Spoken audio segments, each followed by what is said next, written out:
Good morning. I look like a total train wreck. I just got done running and I'm trying to get to Bold on time. So this is a friendly reminder. Number one, as Gary Vee says, stop worrying about how you look.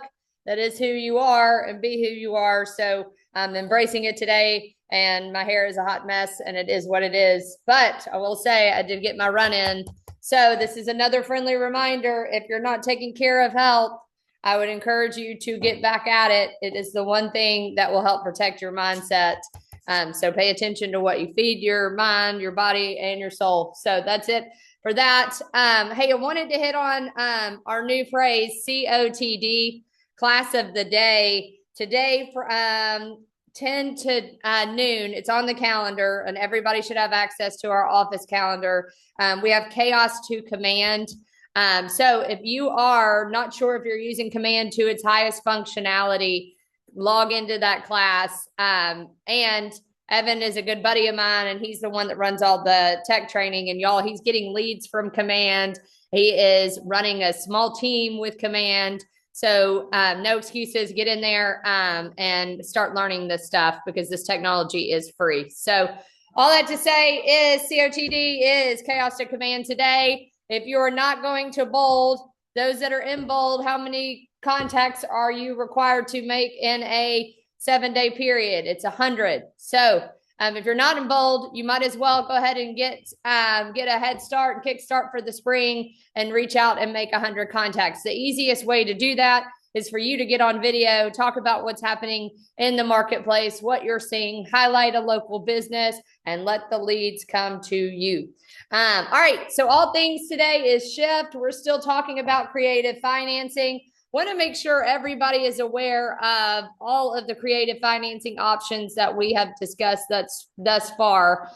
So to date, we have talked about permanent buy downs, temporary buy downs, right? We've talked about seller financing checklist. We talked about seller financing. We've talked about contract for deed. We've talked about seller seconds. We've had a lot of discussion around the different creative financing options. And today we're going to talk about lease purchase versus lease options. But I want to start with this quote and then I'll pull my screen up. There's a quote on page 208, and this is by David Reed out of Austin, Texas. David says, assemble a team of mortgage professionals that know every nook and cranny of the mortgage market. I can't tell you how often I found financing for a buyer who had been turned down by a loan officer when all that was needed was a little more effort. If you don't have a second mortgage team and a seasoned mortgage team, you're losing money. So one question I would encourage you to ask different LOs, what is their niche? What problem did they solve? So that you have a list of all of those. So a lot of us are extremely loyal to our mortgage team, but I will say this, and I know Patricia would totally agree with me. Every LO, every mortgage team typically has a niche or a different offering.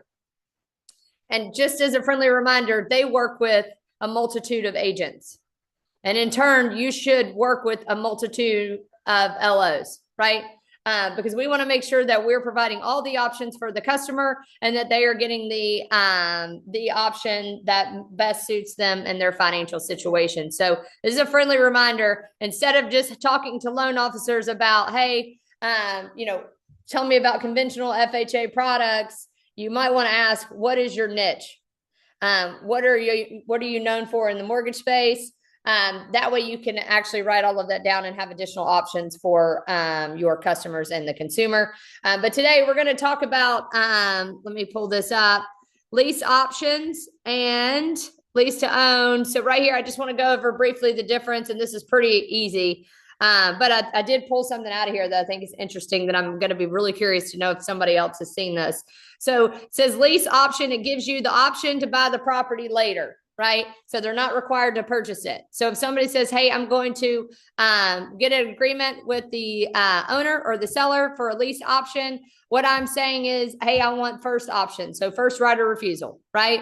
So the tenant leases the home for a set amount of time. The tenant pays an option fee up front, similar to like an earnest money fee. So they have to submit that up front, and then they have the right to buy the property at a set price before the lease ends.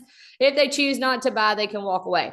Okay. So that's the lease option. I want to come down here though and talk about pitfalls and what you might see or need to be aware of with a lease option. The tenant may walk away, obviously. The option fee, the buyer may lose it if they choose not to purchase it. Financing risk, the tenant may plan to buy the property, but cannot qualify for the loan, 1 or 3 or 5 years, whatever that term is. And I think this is also something to point out. Maintenance disputes. Contracts for lease options typically shift repair responsibility to the tenant.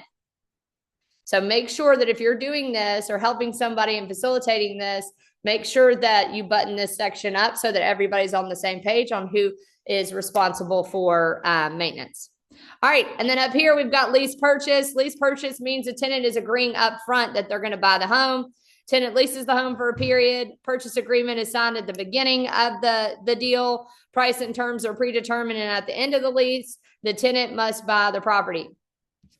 Some pitfalls for lease purchase: buyer obligation risk. The tenant is legally obligated to buy, even if their financial situation changes. So if they say they're going to buy it based on the agreement, they're going to have to purchase it, or they're going to be in breach of the agreement. Financing problems. If the buyer cannot obtain a mortgage at the end of the lease, they could face legal consequences. Legal complexity, because it's a binding purchase contract, defaults can turn into a legal dispute, and market changes. This is a big one. If property values drop, the buyer is still obligated to buy at the agreed upon price. So these are options. Not saying that this is always going to be the best option, but if you don't know the options, how can you explain to the consumer or the customer what their options are? Those that provide the most options are going to be the ones that make the most money. I think this is really interesting. On page 208, Gary says in here, things to look out for. Document how the sellers set the rent or even pay for a formal rent survey. Make sure all parties are represented by their own attorney. And finally, if prices fall during the term of the agreement, you may run into trouble. Has anyone done a formal rent survey? Is my question. I didn't even know that was a thing. Anyone?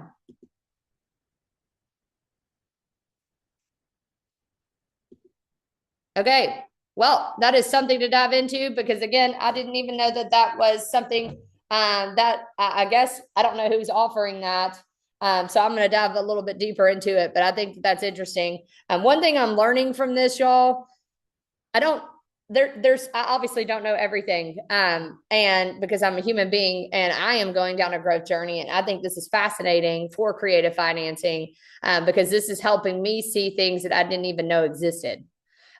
So all that to say is, this is why this section, just so you know, because this is an in-depth section, is tactic 10, expand the options, creative financing. And the consumer wants options, because you want options, and you are the consumer in different spaces, right?